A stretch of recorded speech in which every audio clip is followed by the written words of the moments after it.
tegap, tinggi, besar, jago gulat, sithik-sithik pedang. Dia masuk Islam salah satu penyebabnya mendengar surat Toha dia. Toha, ma anzalna 'alaika al-Qur'ana litashqa.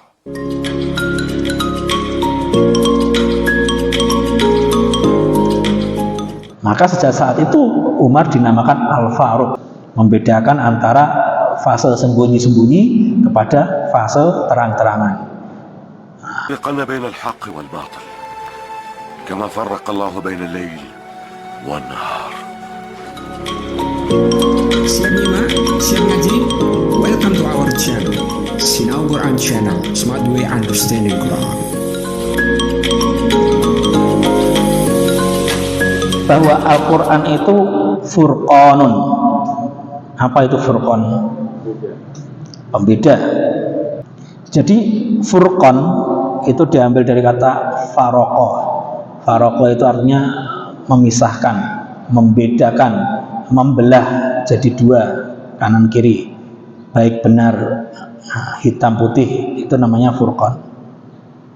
Al-Furqan itu Al-Quran fariqun bainal haqqi wal batil, bahwa Al-Quran itu adalah pemisah dan pembeda antara hak dan batil, wal khairi wasyari, antara kebaikan dan keburukan, wan nur wadzolam, dan cahaya, pemisah antara cahaya dan kegelapan, wahya simatuhu al-mumayyizah, dan itulah karakteristik istimewanya dari Al-Quran, allati asbahat alamah aliyah, yang telah menjadi sebuah tanda yang tinggi, bal alaman yutlaqu alaihi wa yurafu bihi. Bahkan karakteristik inilah yang mana Al-Quran telah menjadi sebuah semacam trademark, Furqan, Al-Furqan. Nama lain Al-Quran itu adalah Al-Furqan, salah satunya. Tabarakalladzi nazzala al-furqana 'ala 'abdihi liyakuna lil 'alamin nadhira. Maha suci Allah yang telah menurunkan Al-Furqan, yaitu kitab suci Al-Quran, yang menjadi pembeda dan memisah antara baik buruk, hak dan batil, cahaya dan kegelapan.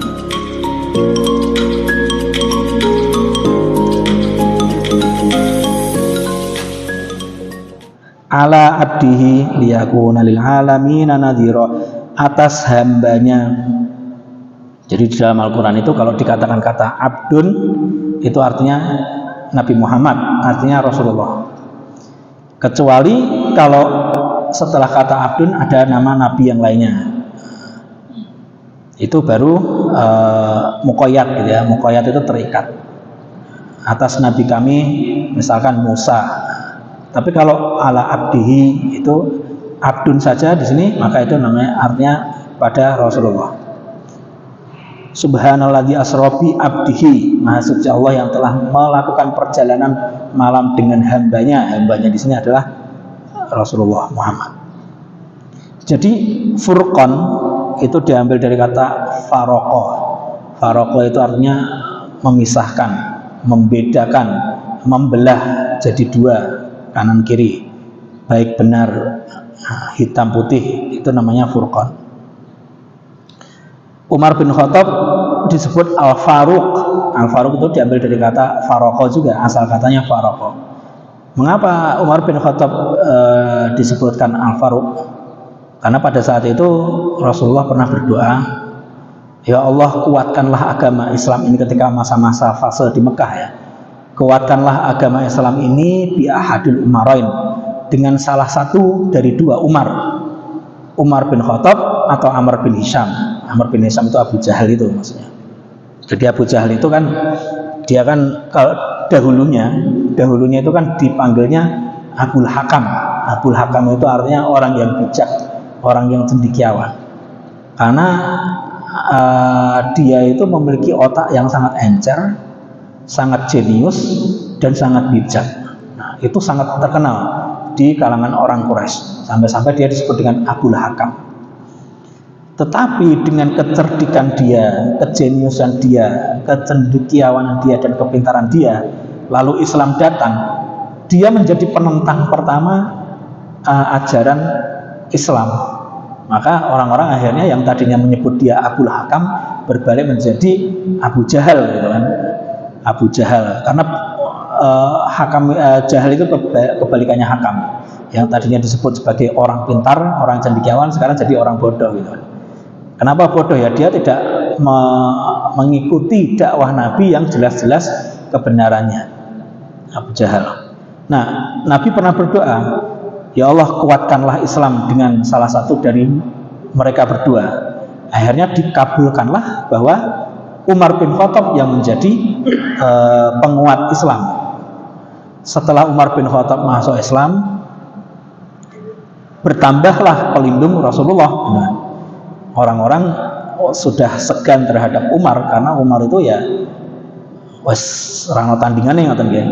Fisik dan posturnya tinggi, tegap, tinggi, besar, jago gulat, orangnya sentimenan gitu kan, mudah marah, terus pokoknya sidik-sidik pedang, sidik-sidik pedang. Orang takut gitu. Tetapi ketika dia masuk Islam, mendengar surat Al-Quran, dia masuk Islam salah satu penyebabnya mendengar surat Toha dia. Toha ma anzalna alaikal Qur'ana litashqa illa tadhkiratan liman yakhsha. Toha ma anzalna alaikal Qur'ana litashqa illa tadhkiratan liman yakhsha. Dia kemudian masuk Islam, yang dia tadinya sudah niat mau membunuh Nabi, kemudian akhirnya hatinya luluh dan masuk Islam. Pada saat itu Rasulullah dakwahnya masih sirriyah, masih sembunyi-sembunyi. Nah, akhirnya setelah Umar masuk Islam, kita udah nggak perlu lagi sembunyi-sembunyi. Kita tunjukkan diri kita, ya, kita tunjukkan siapa kita. Akhirnya mereka membuat barisan. Kaum muslimin yang jumlahnya masih sedikit itu membuat dua barisan kanan kiri, di tengah Rasulullah. Kanan kiri, yang di depan sini Umar bin Khattab, yang di depan sini Hamzah bin Abdul Muthalib paman Nabi. Dua-duanya pendekar gitu kan. Pendekar Quraisy, gak ada yang berani melawan. Mereka show off gitu, akhirnya mereka menampakkan diri ke muka publik dalam keadaan seperti itu.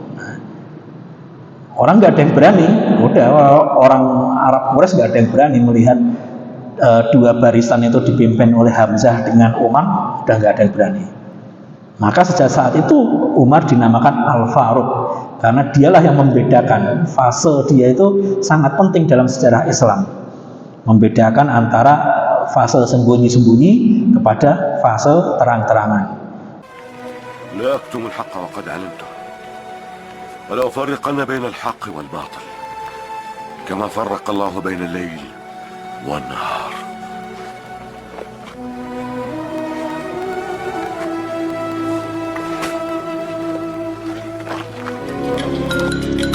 Itu karakter seperti itu Umar bin Khattab itu karena sejak kecil dia dididik secara keras oleh ayahnya, disuruh menggembala unta, dididik secara keras. Akhirnya ke bawah sampai besar keras.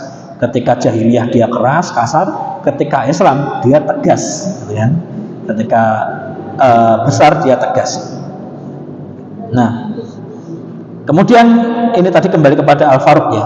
Innal fariqa al-asil wal hajiz as-samik alladzi aqamahul Qur'an al-Karim ila an taquma as-sahah bainal hidayah wad dalal wal iman wal kufur wal islam wal jahiliyah. Waridallahu wa ghadabihi wa ibnadzan wal yaqin wal halal wal haram farqun mumayyiz yujizu an nadhirihi tarikhi suhuf as-samawiyah wa ta'lim ad-diniyah abul usul wal ajal.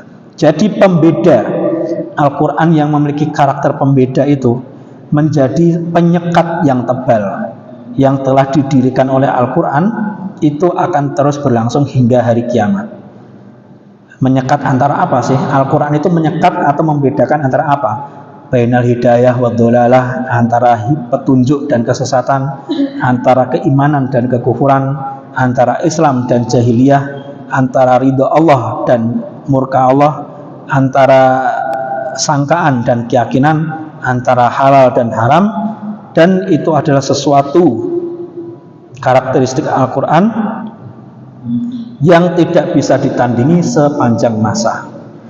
Fal fariq alladzi aqamahu bainat tauhid wasyirk ala sabilil mithal wa mastub'ida fihi min adnal ihtimalat wa ad'af syubhat wa akhfal mazalik innahu fariqun yadullu ala ijazihi wa annahu minallah. Jadi pembeda misalkan antara tauhid dengan syirik itu adalah sesuatu yang mana orang-orang tidak akan bisa menandinginya. Qad tabayyana ar-rusydu minal ghayy faman yakfur bit-taghut wa yu'min billahi faqad istamsaka bil urwatil wuthqa. Telah tampak jelas antara kebenaran dari kesesatan. Nah, di sini disebutkan ar-rusyd wal ghayy. Ar-rusyd itu jalan yang lurus, al-ghayy itu jalan yang melenceng.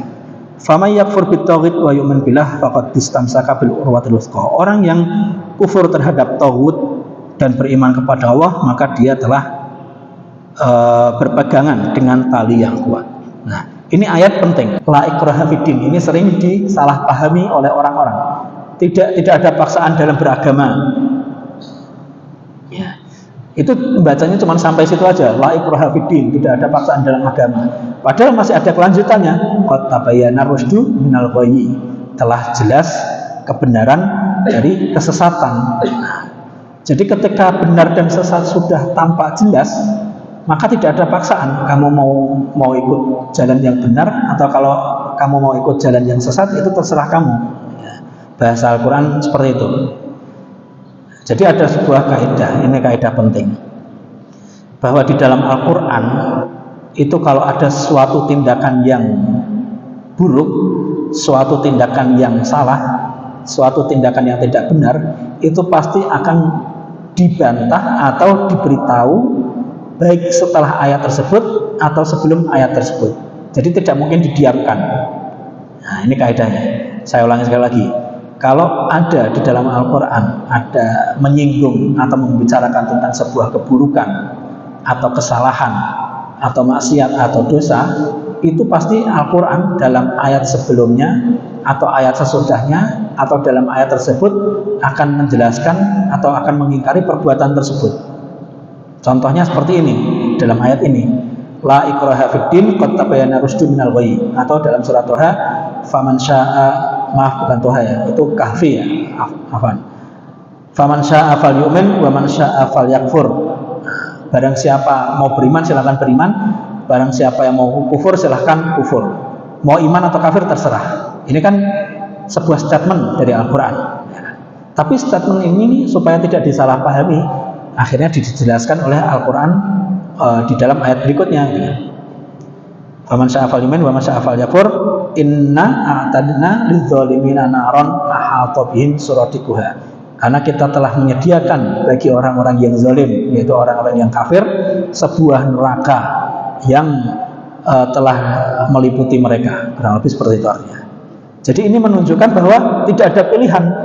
Kamu memang bebas memilih mau beriman atau mau kafir, tapi kalau kamu kafir, konsekuensinya adalah neraka. Demikian juga dalam ayat ini, la ikraha fiddin, tidak ada paksaan dalam agama. Mengapa tidak ada paksaan? Karena sudah jelas antara jalan kebaikan dengan jalan keburukan, jalan yang lurus dengan jalan yang sesat. Dan orang yang beriman kepada Allah, maka dia adalah orang yang berpegang kepada tali yang kuat. Liyamizallahul khabitha minat thayyib. Ini ayat yang lainnya, Al-Anfal ayat 37, bahwa Allah memisahkan antara yang buruk dengan yang baik. Kemudian ayat yang lainnya, liyahlika man halaka an bayyinah wa yahya man hayya an bayyinah. Agar hancur siapa yang hancur atas dasar keyakinan dan keterangan yang jelas, demikian juga orang yang hidup biar hidup atas dasar keyakinan yang jelas.